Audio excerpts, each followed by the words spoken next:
George Santos painted himself as a fresh face of the Republican Party, just 34 years old and openly gay, the son of Brazilian immigrants who worked his way through Baruch College. On the campaign trail, he also described himself as a seasoned Wall Street financier who worked for Citigroup and Goldman Sachs. Now, all of that is unraveling. A New York Times investigation shows there is no record of him working for either firm and no record of him attending Baruch. I've never heard of anything so egregious and so blatantly problematic for a candidate to have misrepresented, in fact, his whole life to the voter.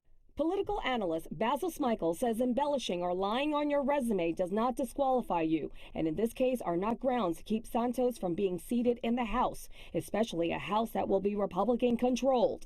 Last month, Santos was able to flip New York's 3rd congressional district from Democrat to Republican, and he contributed to the solid red wave that overtook Long Island in last month's election. His opponent, Robert Zimmerman, raised some of the inconsistencies during the campaign. The allegations of against George Santos are so profoundly serious about his personal background, about his personal finances, about the way he financed his campaign, that they require a full House Ethics Committee investigation and a U.S. Attorney's investigation.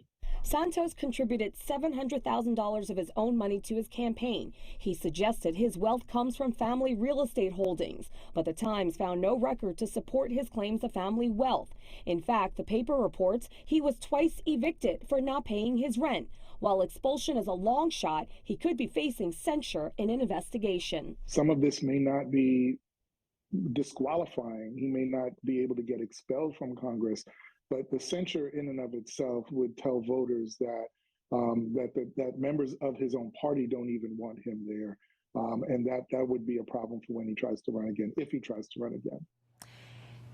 And Santos's attorney just released a statement calling the New York Times article a shotgun blast of attacks. And it says in part, quote, "It is no surprise that Congressman-elect Santos has enemies at the New York Times who are attempting to smear his good name with defamatory allegations." I'm Shirley Chan for Pix 11 News. All right.